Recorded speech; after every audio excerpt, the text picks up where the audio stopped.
Assalamualaikum warahmatullahi wabarakatuh. Mengaba. Jadi hari ini kita spot lagi setelah liburan. Ini episode kedua setelah liburan ya, dan kedua kali Cahaya masuk ke spot. Dan hari ini sebenarnya nggak usah panjang lebar ya. Mungkin tadi episode awal kita udah ngomongin soal liburan juga. Dan sekarang kita akan kedatangan tamu. Oh iya, mungkin kita perkenalkan lagi. Mungkin kan ada yang nonton cuman episode yang ini, episode sebelumnya belum. Jadi hari ini akan ditemenin oleh saya Altaf, saya Cahaya, dan hari ini kita akan ditemenin oleh bintang tamu, alumni juga, alumni dari Sekolah Indonesia Yangon, lulusan tahun berapa gitu ya. Nanti kita tanya lulusan.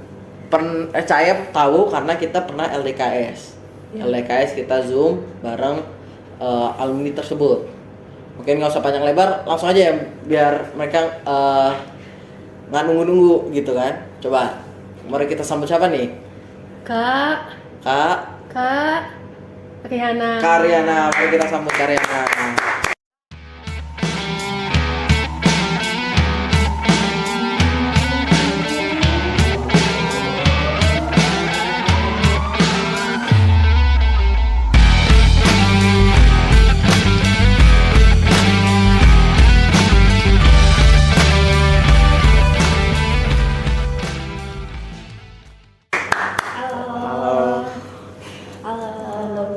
Silahkan duduk. Jadi Riana ini adalah alumni dari Sekolah Indonesia Yangon, lulusan dari Presiden University Hubungan Internasional. Mungkin Riana bisa perkenalkan diri, dia lulusan tahun berapa dari sekolah ini gitu. Oke.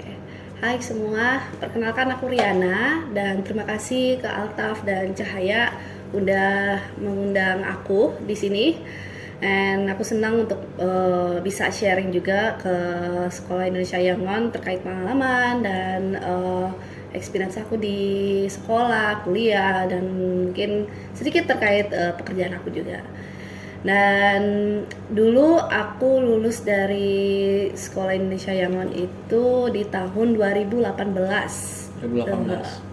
Aku dengar-dengar Cahaya juga ini ya bermasuk di 2018, which aku udah lulus, baru Cahaya masuk. Tapi kita sempat ketemu juga gitu. Dan setelah lulus aku gap year sebenarnya, dan aku masuk angkatan 2019 ke Presiden University. Di situ aku ambil hubungan internasional dan lulus di tahun 2023. Dan sekarang aku bekerja sebagai scholarship officer di Nuffic Southeast Asia. Itu ada di Indonesia, di Jakarta. Mungkin itu aja dulu ya sedikit, mungkin biar kalian penasaran. Mungkin kita juga udah ketemu pas LDKS juga kan? Yang kemarin LDKS. Mungkin bisa tanya tentang mungkin yang simpel-simpel dulu tentang sekolah. Tentang sekolah sebelumnya di Sekolah Indonesia Yangon itu seperti apa gitu. Tadi kan udah kemarin yang sama Kak Anita itu kan udah dijelasin juga kan tentang sekolah, tapi 2013. Ya. Sekarang Kalau 2018 pas tahun 2018 itu sekolah kayak gimana? Oke. Mungkin di tahun 2013 aku juga sempat ngalamin juga ya, karena aku masih SD mungkin, SD atau SMP ya, SD kayaknya ya. Dan di selanjutnya setelah 2013, jadi itu dulu kalau bisa sharing dari zaman aku sampai 2018 itu nggak ada perbedaan SIY atau IISY. Jadi itu cuman hanya IISY, Indonesian International School Yangon. Dan pada saat itu aku sebagai anak Indonesia wajib sekolah sampai SMP kelas 2. Iya, SMP kelas 2 tuh wajib belajar kurikulum Inggris, Cambridge. Dan setelah itu SMP kelas 3, itu pas itu kelas 9, itu anak Indonesia di kelas 9 itu wajib belajar bahasa Indonesia, full Indonesian. dan itu tetap masih Indonesia International School ya, gak ada perbedaan dengan SI ya, gak ada. Tetap kita belajar bahasa Indonesia, PKN semua belajar itu pakai bahasa Indonesia karena pas Indonesia itu ada ujian nasional namanya. Supaya nilai-nilai anak Indonesia itu tidak menjeblok dan tidak jelek, jadi kita emang diwajibkan untuk belajar bahasa Indonesia, pelajaran semuanya bahasa Indonesia, kurikulum Indonesia, mengikuti semua kurikulum Indonesia agar kita mendapatkan nilai yang bagus dari SMP dan seterusnya sampai SMA. Dan kurang lebih kalau bisa diceritakan dengan yang sekarang itu pasti agak jauh bedanya. Tapi masa zaman aku masih menarik, masih seru juga sih, seperti itu. Berarti emang belum terpisahnya setelah kelas 9? Iya. Berarti pada tahun 2013 itu nggak terpisah sampai lulus? Enggak. Semuanya sama, tapi setelah 2013 mungkin berbeda. Perlahan 2015an mungkin ya, apa ya, kurang lebih kalau 2015 baru anak Indonesia dari SMP ke SMA itu wajib belajar kurikulum Indonesia. Makanya zaman dulu alumni kita bahasa Inggrisnya bagus dibanding alumni sekarang. Karena dulu kan ya belajarnya kan bareng anak Myanmar, internasional, ketemu dengan berbagai negara. Kalau zaman sekarang ya ketemunya Indonesia. Masa kita ngomong bahasa Inggris kan dikira nanti anak Jaksel so Inggris gitu kan nanti. Jadi ngomong bahasa Indonesia kita sekarang. Makanya zaman dulu bahasa Inggrisnya lebih bagus. Dan menurut Karyana ini seperti apa, kayak dulu itu kan kelas 9 itu berubah masuk bilang aja lah SI ya kan. Kelas 9, setelah kelas 9 itu masuknya ke SI karena belajar fluently in Indonesia. Nah, dengan sekarang sistemnya itu setelah kelas 6. Setelah kelas 5, sorry. Setelah kelas 5 masuk kelas 6 itu belajar fluent Indonesia. Nah, menurut Karyana itu seperti apa, kayak setujukah dengan sistem dulu atau bagaimana dilihatnya sistem seperti ini? Kalau bisa dibilang sih sebenarnya kalau lebih sama aja sih ya. Kalau misalkan mau di kelas 9 atau kelas 6 tetap akan sama pelajarannya gitu. Tapi akan sekarang juga bagus, dulu juga bagus. Mungkin emang karena perkembangan dan mengikuti zaman aja dan melihat perkembangan anak-anaknya. Pemerintah mungkin juga mengambil keputusan yang baik juga. Dan untuk yang sekarang perubahannya aku bisa bilang itu baik untuk kita semua juga karena kan kita belajar di sekolah Indonesia kan, dan emang kita diwajibkan untuk mengerti, memahami Indonesia itu sendiri. Jadi tidak ada salahnya untuk belajar lebih awal atau lebih lambat, tapi kita sebagai anak Indonesia ya harus mendapatkan jiwa, rasa, dan pelajaran Indonesia. Itu hak kita juga seperti itu. Dan mungkin tadi dibahas juga untuk bahasa Inggrisnya kurang atau apa, itu balik lagi ke diri sendiri dan juga balik lagi didikan diri sendiri juga. Mungkin kalian bisa mengambil kursus atau mengambil jam pelajaran tambahan itu untuk mempelajari bahasa Inggris. Jadi bahasa Inggris itu emang penting, itu menjadi komplimen untuk kalian. Baik lagi itu akan kalian harus berusaha sendiri sih. Jadi kurang lebih sama aja sih, yang penting kalian mempelajari ini. Kita harus lebih mandiri berarti ya sekolah. Iya, betul. Harus mandiri. Mungkin tadi kan kita masuk ke sistem masih sekolah. Dan mungkin perbedaan yang mungkin kan dulu kan Scout kan kita sempat digabungkan sama ASOI. Pramuka. Student Council pun sama seperti itu. Lebih tepatnya banyak gabungnya lah dibanding sekarang yang sudah benar-benar bisa dibilang terpisah. Dan bagaimana setelah melihat itu, apakah Karyana kayak kecewa kah karena dulu itu sekolah ini sangat bersatu loh, menyatu gitu. Apa dengan melihat keadaan seperti ini Karyana merasa seperti apa gitu? Apakah lebih senang karena anak Indonesia aja bisa fokus dengan Indonesia doang gitu? Aku gak bilang kecewa juga ya, gak bilang sedih juga. Pasti ngambil keputusan ini juga mungkin dari kepala sekolah atau pemerintah mempunyai pertimbangan atau tujuan sendiri gitu. Sebaiknya kalau dari POV aku, walaupun kalian terpisah ya, mencari peluang untuk menyatukan diri, Berbaur. jadi berbaur.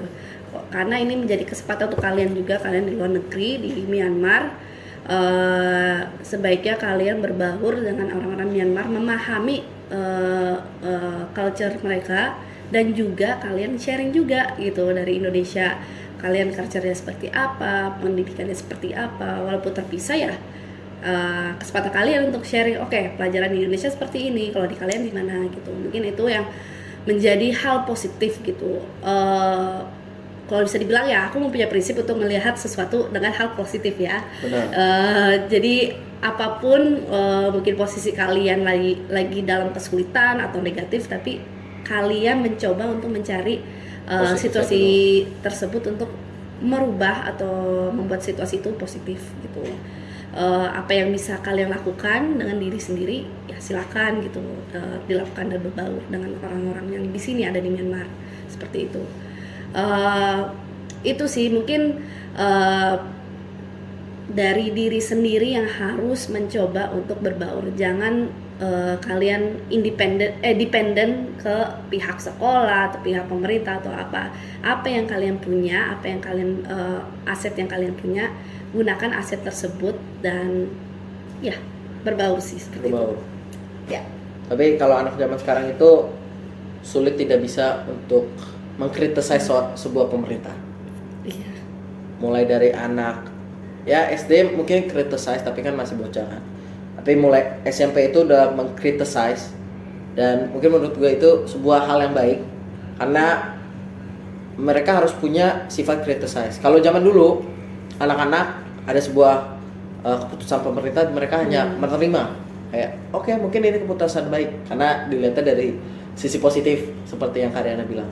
Tapi di sisi lain saya melihat bahwa anak-anak itu harus mempunyai sifat criticize, mau baik misalnya emang benar criticize ataupun mau buruk, karena dengan criticize itu mereka bisa berpikir lebih jauh dibanding hanya menerima apa yang mereka dapatkan dari pemerintah. Kayak ada keputusan ini mereka terima, oh iya mungkin ini karena baik biar supaya anak-anaknya jadi lebih pintar. Mungkin episode sebelumnya gue sempat mengkritisize tentang jam belajar sekolah ya, dan itu sebenarnya ya mungkin untuk pemerintah kan biar anak-anaknya makin pintar.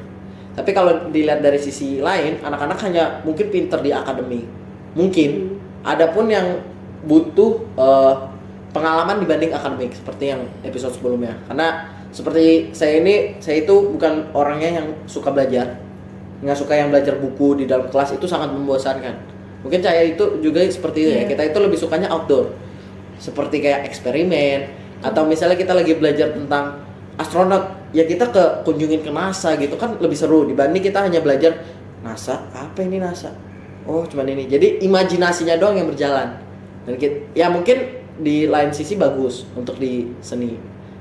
Jadi lebih baik ya harus ada criticize juga. Mungkin yang episode ingat ya?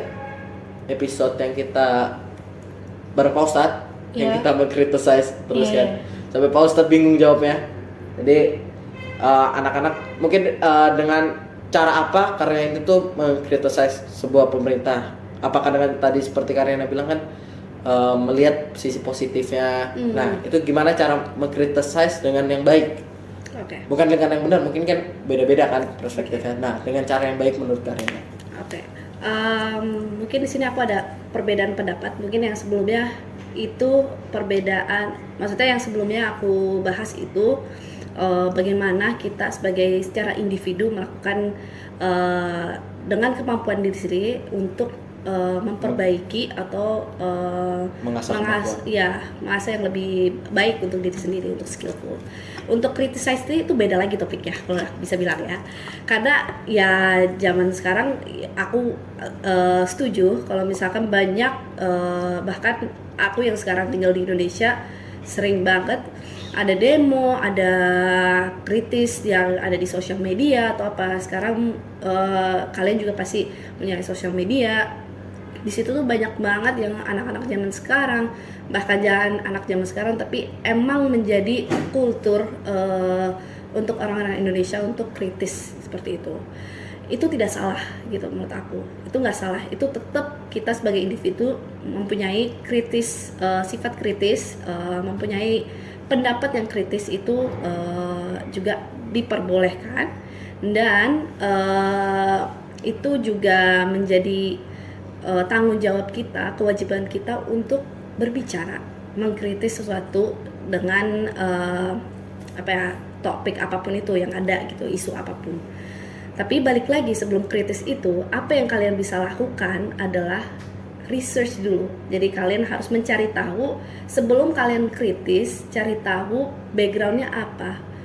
Sebelum isu ini tuh tentang apa positifnya, apa negatifnya, apa yang kalian bisa lakukan. Jadi kritis tuh bukan arti kalian ya udah asal ngomong, asal kritis atau asal menginfokan, tapi berpendapat, tapi kalian harus mengetahui isu-isu itu terjadinya kenapa, positifnya apa, negatifnya apa. Dengan hal tersebutlah kalian baru bisa berkritis, dan itu menjadi kritisan kamu tuh menjadi kuat gitu, daripada kalian langsung kritis aja berpendapat tanpa ada ilmu. Itu juga memicu memicu konflik sih intinya akhir-akhirnya. Jadi itu yang harus kita aware secara individu, yang harus kita bisa lakukan dalam kapasitas kita sendiri, seperti itu. Jadi nggak salah ya, kritis tuh. Masuk lagi ke digital literasi lagi, kayak episode sebelumnya. Mungkin saya ada pertanyaan tentang perkuliahan di Presiden University, soalnya kan sempet ke Myanmar juga kan Presiden University. Oh iya. Iya, ke Myanmar. Kemarin itu. Pak rektornya sempat ke Myanmar. Pak rektor dari Presiden University ke Myanmar memberi beasiswa ya kepada murid Asia dan ASW. Iya, gimana? Ada pertanyaan? Silakan. Presiden University itu dia tuh lebih ke apa namanya? Apa? Atau menanyakan kenapa aku ambil hubungan internasional? Iya. Kenapa? Kenapa ngambil hubungan internasional? Iya. Kenapa hubungan internasional? Itu pilihan aku yang bisa bilang impian aku juga untuk ngambil hubungan internasional itu. Kenapa? Itu balik lagi ke didikan aku berserta lingkungan yang aku tinggali.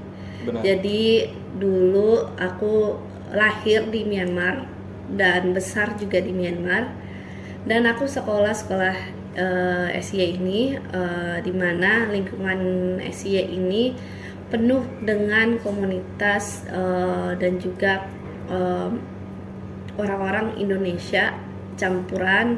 Ada Indonesia, ada zaman aku ada orang Korea, zaman aku juga ada orang yang Malaysia. Jadi international environment yang aku dapatin di lingkungan ini itu menjadi ini satu poin pertama. Dan yang poin kedua itu aku melihat orang-orang Indonesia yang kerja di kedutaan. Jadi aku pingin banget bekerja di kedutaan, cuman sampai sekarang belum kesampaian. Hopefully future ya. Jadi aku melihat mereka yang bekerja di kedutaan, ketemu dengan orang, berbaur sama mereka, mempelajari budaya, dan selain itu juga aku mempunyai kesempatan untuk tampil kebudayaan Indonesia, sharing tentang Indonesia. Itu sih yang membuat keputusan aku untuk mengambil hubungan internasional supaya aku bisa masuk jalur itu. Sebenarnya kalau bisa dibilang jalur tuh banyak, gak hanya hubungan internasional aja. Cuman pas dulu aku mempunyai minim informasi, namun juga hubungan internasional juga sebenarnya mempelajari hal-hal diverse.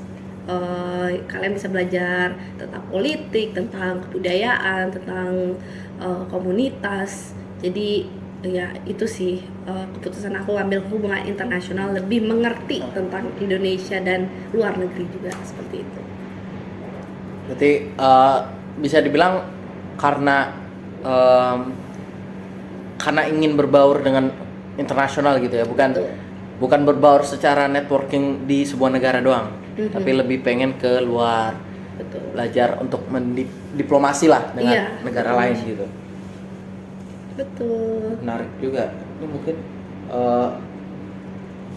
harus coba dipencet ulang aja. Karena teman-teman, karena ini ada sebuah teknis, kita coba nyalain lagi kameranya. Nyalain aja, coba langsung.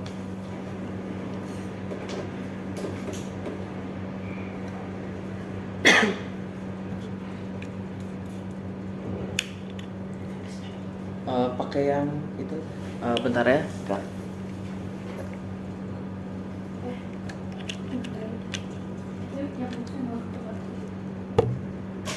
Kita akan coba ganti.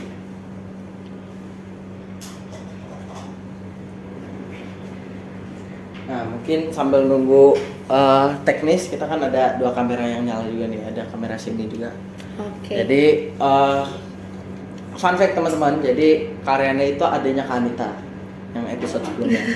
Jadi kita bisa ngambil kesimpulan bahwa Adik aku adalah saya nah, maksudnya bisa diambil kesimpulan bahwa Kanita dan Karyana itu lebih suka networking dibanding kerja yang di balik layar, yang mungkin komputer, coding gitu-gitu.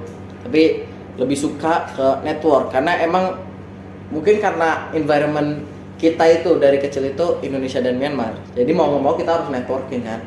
Jadi karena itu mungkin kita sukanya yang pekerjaan networking, bukan hanya diam di sebuah tempat dan kerja gitu ya mungkin ya. betul. Nah, mungkin dari hubungan internasional itu berapa tahun kuliah itu? 3,5. 3,5 tahun. Jadi setelah 3,5 tahun langsung kerja kah atau? Aku sempat kerja langsung lulus, sempat kerja yang informal. Oh.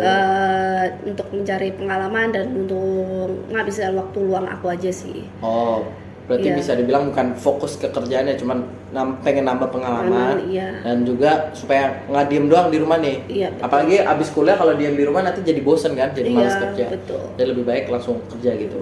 Aku sempat kerja 6 bulan 6 dan bulan. setelah itu aku cari-cari kerja dan barulah aku mendapatkan kerja yang aku Yang lakukan ini. sekarang. Iya.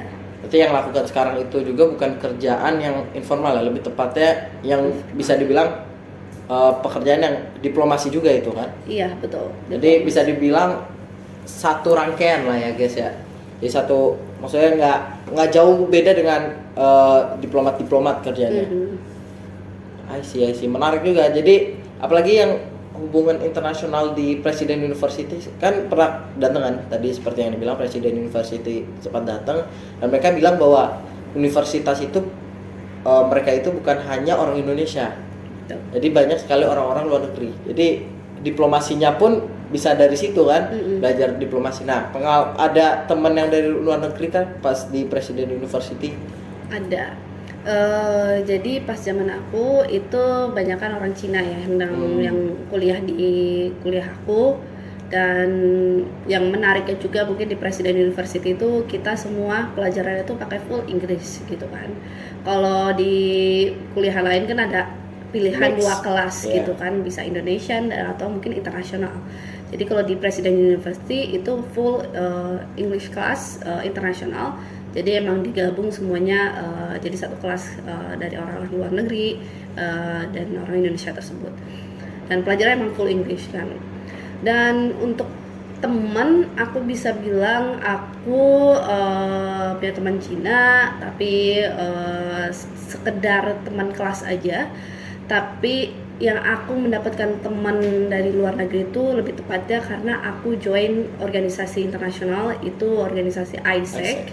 Nah, ISEC itu organisasi non-profit organisasi yang dia manage pertukaran like student exchange untuk belajar tentang Indonesia, atau mungkin dari luar negeri ke Indonesia itu mereka belajar tentang Indonesia, mengerjakan suatu project gitu. Selain itu orang Indonesia juga bisa ke luar negeri untuk mengerjakan suatu project tersebut kan. Jadi aku sempat menerima teman dari India, dari Sri Lanka, dan juga dari Mongolia. Itu mereka datang ke Indonesia mengerjakan project itu seperti karena ISEC itu based on SDGs, mereka memilih satu SDG dan mengerjakan proyek itu. Dan pada saat itu mereka datang ke Indonesia, mereka mengerjakan proyek terkait decent work SDG nomor 8. Itu decent work lebih ke education dan juga untuk mengajar anak-anak Indonesia di sekolah seperti itu. Jadi sampai saat ini aku masih kontak-kontakan. Jadi mereka datang Indonesia selama kalau nggak salah 14 minggu dan benar-benar mengajari tentang Indonesia dan belajar tentang pertemanan juga. Dan alhamdulillah sampai saat ini aku masih kontak sama mereka, masih punya teman. Dan ISEC ini juga karena aku masuk situ, juga karena Presiden University ya, karena aku di situ aku bisa masuk situ seperti itu. Jadi dengan linkage itulah aku mempunyai teman-teman luar negeri seperti itu sih.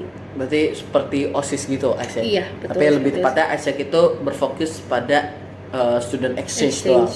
Oh, berarti sebuah organisasi yang hanya fokus pada student exchange. Student exchange. Dan Tapi sekarang non-profit. mungkin ada perbedaan ya. Ada yang dalam negeri juga, mungkin aku juga kurang Oh, update. jadi tiap tahun beda-beda?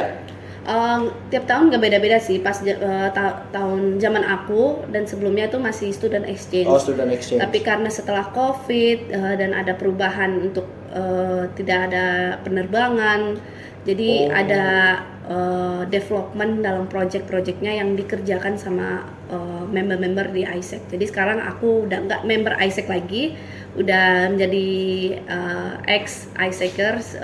Jadi aku alumni. Dan mereka yang member itu mereka menjalankan project-projectnya dan mereka yang memikirkan untuk ngedevelop project yang lebih baik seperti Lebih itu. baik. I see. Nah, mungkin tadi kita lagi ngomongin organisasi di perkuliahan dan mungkin kita bisa masuk ke organisasi di sekolah kan. Nah, Karyana sempat masuk organisasi apa di sekolah ini? Sekolah ini Student Council, Berarti OSIS juga ya berarti? OSIS. Sebagai apa? Aku waktu itu Head of Art Department. Oh, Head of Art Department. Iya. Oh, berarti ada departemennya ya? Sport, art gitu-gitu ya? Iya, ada art, ada sport. Ya, kalau kita kan zaman bukan tahun ini ya, dari belakangan ini kan kita karena dikit orangnya jadi dikit kita untuk sebuah apa ya namanya? Departemen itu dikit. Mungkin kalau tahun lalu kita 2, tahun ini kita masih lanjut cuma 2 departemen. Tapi anak-anaknya harus ngelakuin semua walaupun departemennya itu gitu. Karena orangnya dikit. Dan pengalamannya gimana di art department ini?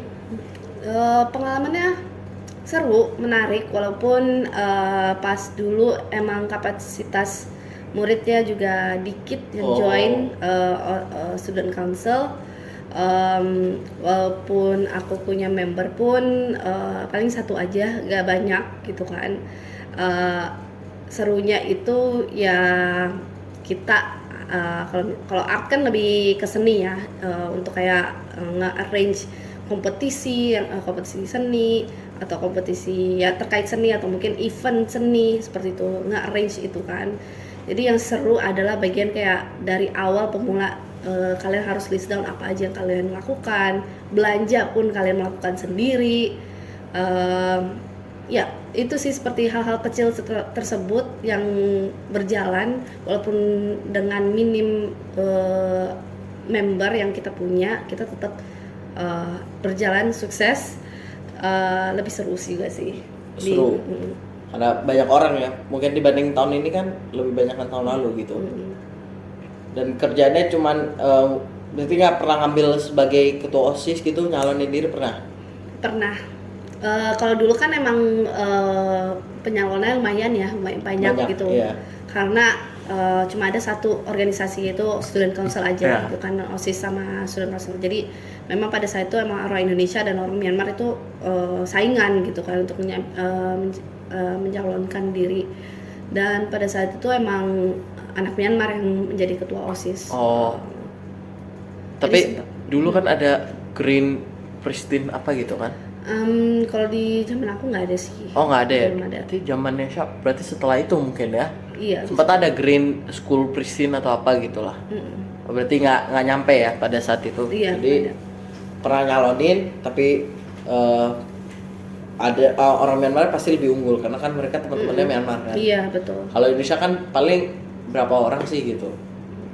Berarti bisa dibilang organisasi di sebuah sekolah itu bukan dari, mungkin ada yang milih dari pengalaman dari itu, tapi lebih ke pertemanan. Jadi kalau banyak teman udah pasti kepilih. Iya. Mungkin itu satu poin yang aku bisa point out. Kalau di sekolah kan masih karena pertemanan ya. Iya, pertemanan. Ya. Tapi kalau kalian sampai di perkuliahan itu bukan pertemanan yang kalian lihat. Mungkin ada satu sisi pertemanan, tapi mereka melihat kemampuan kalian, skill kalian, dan socialize kalian itu seperti apa, cara kerja kalian itu seperti apa. Itu yang menjadi perbedaan di OSIS di sekolah dan perkuliahan. Pasti lebih susah yang di perkuliahan karena lihatnya kemampuan. Betul. Jadi kalau di sekolah cuma lihatnya karena famous, karena apa gitu. Jadi kalau TikToker itu ada kan TikToker sekolah udah pasti juara dia jadi ketua OSIS itu. Udah pasti. Ya kan sempet ada belakangan ini banyak sekali TikToker yang jadi ketua OSIS gitu. Terus mereka menambah penghasilan gitu di TikTok gitu. Oh iya. Iya, jadi nggak cuman duduk diam manis gitu jadi ketua OSIS, nggak, mereka nunjukin gitu kesehariannya gimana. Jadi yang nonton dapat viewer, dapat duit gitu. Jadi nggak dia manis, seru sih itu kerjaannya kan. Tapi habis gitu, waktu luang kita habis buat ngedit segala macam. Dan kalau dilihat perbandingan OSIS dulu kan kita nanya juga nih episode sebelumnya. OSIS dulu dan sekarang gimana nih perbedaan yang paling signifikan? Yang signifikan, aku bisa bilang fasilitas terutama ya. Yang kalian sekarang lebih komplit, lebih bagus, lebih advance kalau aku bisa bilang. Dan yang kedua adalah cara kerjanya sih seperti itu. Mungkin sekarang kalian bisa lebih kerja dekat, lebih ada rapatnya, ada evaluasinya. Kalau di zaman aku itu teamworknya masih gak sebaik ini sekarang, dan kompaknya juga kurang tentunya. Dan rapat pun nggak daily rapat gitu kan. Kalau misalkan OSIS itu emang harus mengadakan rapat gitu untuk mengetahui pekerjaan masing-masing itu udah seperti apa, dan juga ngapresiasi sih yang terutama apa yang kalian lakukan itu diapresiate sama entah itu tim leadernya, apa ketuanya gitu kan, untuk ngapresiasi kerjaan-kerjaan yang kalian lakukan. Seperti itu. Itu poin kedua. Dan apalagi ya, yang ketiga itu lebih fokus dan lebih aktif. Jadi sekarang ini kalian itu mempunyai aktivitas kreativitas sendiri, bisa melakukan sport yang seperti ini. Benar. Pada zaman kita kan nggak ada ya gitu kan, minim fasilitas ya nggak bisa kita melakukan. Mungkin selain itu juga anak-anak zaman sekarang kan lebih berkreatif gitu kan, digitalisasi juga udah maju gitu kan, lebih gampang untuk mencari informasi, ilmu seperti itu. Kalau zaman kita kan masih kayak walaupun mau mencari ilmu atau apa digital tuh masih kurang gitu loh, kita kurang dapat informasi, harus ke perpus atau ketemu orang untuk menanyakan hal tersebut. Nggak ada gitu. ChatGPT ya dulu? Iya, ChatGPT juga nggak ada kan. ChatGPT-nya guru. Iya, guru yang harus mengetahui semua informasi. Kalau sekarang kan itu pun harus minim kan, kayak nggak mungkin kita setiap pertanyaan harus dijawab, pasti capek gurunya kan. Kalau ChatGPT kan bisa sampai malam, dari pagi sampai malam kita tanyain nggak capek-capek. Dan semua informasi ada kan. Iya. Tapi ada plus minusnya juga ChatGPT. Belum tentu semua yang kita dapat dari ChatGPT benar. Iya. Karena dia kan hanya kumpulan dari Google kan, mereka ambil referensinya. Iya. Pernah gunain ChatGPT? Sering dong. Sering. Apalagi kalian di dunia kerja gitu kan. Kayak misalkan kalian membutuhkan pekerjaan yang lebih cepat, harus melakukan email atau send email, itu minta draft gitu. Tapi balik lagi seperti itu, harus diedit, harus dibaca sesuai dengan konteks kita, seperti itu. Berarti sama juga ya kayak kita juga kan kalau buat proposal kita pakai ChatGPT, tapi nanti kita edit lagi gitu. Berarti bisa dibilang ChatGPT ini nggak hanya di sekolah ya yang dibutuhkan, dunia kerja juga butuh berarti. Betul. Tapi kalau bisa sistemnya diubah mungkin ya, untuk murid-murid ditekenin kayak nggak bisa panjang-panjang dipakai, kalau nggak dipakai terus kan, nggak kritis-kritis. Gitu. Jadi ChatGPT itu keluar tahun berapa tuh? 2000 Covid ya? 2023-an. 2023-an ya? Berarti dari zaman itu udah digunain? Atau sekarang paling sering gunain apa? Enggak sih, kalau kalau di pas zaman kuliah mungkin udah ada kan AI. Belum ada? Oh udah ada di pas zaman kuliah aku juga udah ada gitu 2019 kalau enggak sih 2022 juga udah ada deh kayaknya, karena aku pas 2022 itu aku prepare kayak skripsi atau apa, itu udah pasti udah ada gitu kan. Mungkin bisa di research lagi ya ChatGPT kapan keluar, tapi pas masa kuliah aku sudah ada, AI working gitu. Baik lagi, tapi pas zaman aku tuh tidak boleh menggunakan ChatGPT kayak AI ini gitu kan, karena nulis skripsi.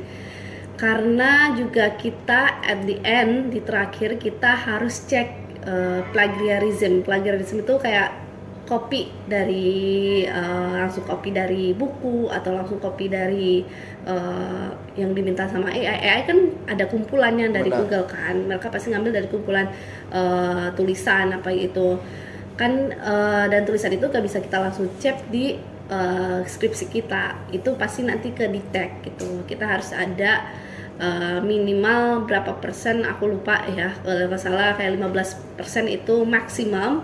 Lebih dari 15% plagiarism itu kita nggak bisa lulus dan nggak diperbolehkan dari dosen kita. Jadi agak strict sih, zaman kuliah aku tuh nggak boleh menggunakan AI seperti itu. Mungkin pada zaman itu juga belum terkenal kan AI kan, masih terbatas bisa dibilang. Ya masih bilang kayak nggak guna lah AI itu, nggak berguna. Tapi zaman sekarang udah berguna gitu. Berarti yang paling sering digunain saat ini ChatGPT? Iya sih. Atau ChatGPT. ada AI lain, Gemini? Aku masih gunain ChatGPT. Berbayar atau yang gratis? Enggak, yang gratis. Oh, yang gratis. Karena kan kalau dunia kerja kan ada yang berbayar juga kan, Pak? Iya, berbayar. Cuma kan aku menggunakan secara minim work aja ya, seperti kayak draft email atau mungkin beberapa untuk perbaiki grammar atau perbaiki kata yang lebih halus gitu kan. Kerjaan kan nggak boleh menggunakan hal-hal yang kasar kan. Benar. Jadi untuk menggunakan beberapa wordnya itu harus lebih halus, lebih baik gitu kan. Itu aja sih cek. Oh, buat seperti KBBI gitu ya, untuk mengecek ulang gitu. Iya, begitu. Tapi kalau untuk dunia di IT mereka butuhnya yang berbayar karena coding kan. Jadi udah bisa coding juga di ChatGPT. Kalian menggunakan? Gunain, sering. Terus lulus sekolah? Lulus. Justru lebih gampangan pemahaman ChatGPT dibanding guru-guru. Oh. Jadi lebih nyatu lah, karena kan kalau kita nggak tahu kita tinggal tanya, bisa nggak ada yang lebih gampang nggak caranya, nanti dicari. Kadang somehow kalau misalkan ChatGPT itu mengerti gitu loh apa tipe kita, karena kan kita sering menggunakan kan ChatGPT, jadi mereka udah mempunyai record kita, tipe yang kalian mengerti dan tipe kalian menulis itu seperti apa. Jadi sesuai itulah dia infonya. Tapi ada satu hal, ChatGPT itu nggak punya perasaan. Jadi ada di satu momen yang nggak bisa mereka rasakan gitu. Jadi kalau misalnya jadi teman curhat gak bisa. Kan ada yang jadi teman curhat ya. Banyak. Iya, banyak yang dibuat ChatGPT itu dibuat jadi teman curhat kan. Nah kalau ke orang kan pasti takutnya kesebar lah apa gitu. Jadi pada gunain ChatGPT, tapi kan nggak ada perasaan ChatGPT. Menarik juga. Dan mungkin ada idola atau siapa gitu yang sampai detik ini yang diidolakan, mungkin orang kaya kah atau orang terkenal? Kalau yang terkenal yang aku impiankan itu kalau kalian tahu Priyanka Chopra. Oh, itu Indian lagi. Indian woman, dan dia itu istrinya Nick Jonas. Tahu Nick Jonas? Enggak juga. Ya, jadi dia independent woman yang aku inspire, tertarik karena dia menjadi banyak ambassador kayak dari UN atau UN apa UNICEF gitu ya, but dia menjadi frontliner untuk kayak berbicara, menginfokan gitu sih. Jadi inspire dengan cara dia berbicara, berpendapat, ilmu-ilmu yang dia punya, dan dia nggak hanya menguasai di dunia India, karena kan dia Indian kan nggak menguasai di komunitasnya sendiri di Indian, tapi dia keluar negeri kayak misalkan film-film Hollywood atau apa itu dia main juga seperti itu sih. Jadi dia nggak represent Indian di negara lain juga gitu. Jadi dengan karakter dia, individualisme dia itu yang membuat aku lebih inspire untuk berpendapat, berusaha menjadi seorang wanita yang kuat dan independen. Nah, mungkin ada untuk akhir kata, apakah ada quotes untuk anak muda mungkin kan? Sebenarnya banyak sih quote ya yang ada, cuman yang aku pendam semenjak dari kuliah, aku nggak tahu penulisnya siapa, but ini bahasa Inggris ya, nanti aku bisa translate juga. So when you feel like quitting, remember why you started. Jadi kalau pada saat kalian ngerasa pingin keluar dari suatu situasi pekerjaan ataupun apapun yang kalian kerjain, kalian ngerasa lelah atau capek atau ya putus asa, ingat kenapa kalian mulai itu gitu kan. Kenapa kalian mulai kerjaan itu, melakukan hal itu, yang kalian menjadi, itu salah satu hal yang membuat aku menjadi motivasi. Oke, ini apa sih yang aku kerjain gitu kan, kenapa aku ngerjain. Jadi itu menjadi motivasi pertama aku balik lagi tujuan aku, goals aku yang sebelumnya gitu. Dan walaupun memang kerjaan itu tidak cocok, jadi ada lagi satu lagi quotes-nya, aku lupa kata-katanya seperti apa, tapi jika memang kerja itu tidak baik atau tidak cocok untuk kalian, setelah kalian memulai, tuntaskanlah kerjaan itu. Jadi jangan keluar atau stop di pertengah-tengahan. Selesaikan kerjaan itu, atau entah kalian mau memindahkan kerjaan atau membantu orang lain untuk mengerjakan hal itu atau enggak, ya selesaikan hal tersebut gitu loh. Jangan di tengah-tengah, itu akan mengganggu diri sendiri dan juga untuk orang lain juga yang menganjut pekerjaan itu, seperti itu. Karena itu aku di pekerjaan ya, aku dari perspektif pekerjaan aku. Berarti jangan pernah menyerah istilahnya ya. Iya, betul. Jangan pernah menyerah, kalau udah ngelakuin sesuatu, selesaikan lah. Iya. Jangan sampai setengah-setengah gitu. Mau akhirnya negatif pun positif pun ya.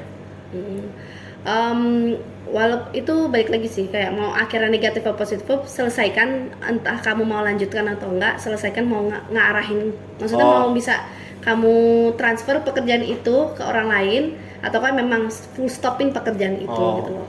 Jadi kalau misalnya akhirnya emang negatif, ya udah full stopin situ. Minimal nggak nyusahin orang lain lah. Iya. Gitu. Nah, nggak menyusahin diri sendiri juga. Dan nggak menyusahin diri sendiri. Menarik juga ya quotes-nya gitu. Harus kita catat, nanti kita tulis nanti di bawah itu. Jadi mungkin kita sudah mendapat banyak pengalaman, pembelajaran tentang yang quotes, terus juga tentang Presiden University, dan juga mungkin quotes itu harus kita ingat tuh. Kalau setelah kalau misalnya keluar, pikirkan apa yang udah pas masuk itu, gimana ya cara jelasinnya. Jadi kalau keluar, kalau kita mau keluar, nah kalau kalian merasakan lelah, capek atau putus asa, ingatkan kenapa kamu memulainya ya gitu. Jadi kalau mau nyerah, istilah gampangnya kalau mau nyerah ya kalian ingat dulu kenapa kalian mulai pekerjaan ini gitu. I see. Jadi terima kasih banyak Kak Riana udah berbagi pengalaman, maupun di LDKS juga kan kita udah berbicara banyak hal sebenarnya. Dan mungkin sebelum kita menutup ini, kita akan memberi sebuah buah tangan. Mungkin kita ambil dulu. Makanya lukisan sponsor ini harus kasih sponsor ke kita ya, lukisan batu ini. Karena kita udah sering beli lukisan batu kita ini. Dari Myanmar. Wah, terima kasih. Harus berdiri. Nggak apa-apa, nanti kita foto thumbnail. Nggak apa-apa. Ya, siap. Jadi kita kasih lukisan batu, sebenarnya di tiap podcast ada kan. Jadi kita ucapkan terima kasih banyak ke Karyana, dan mohon maaf apabila kita melakukan kesalahan baik perkataan ataupun perbuatan, maupun disengaja ataupun tidak ya. Dan kita akan evaluasi terus. Kalau misalnya ada masukan, bisa tinggal komen ya di chat box kita di bawah ini. Jadi jangan lupa subscribe, like enggak ya, enggak. Kita kayak vlog jadinya, bukan kita nge-vlog. Kita ngikutin Om Deddy Kobuzer. Betul. Close the door. Kalau sekarang kita open the door. Kalau ditutup kan nggak kelihatan kamera. Jadi open the door. Jadi terima kasih banyak yang sudah nonton dan Cezu, Timbade, and see you in next episode. Bye. Tutup. Nah, kita foto thumbnail. Terima kasih.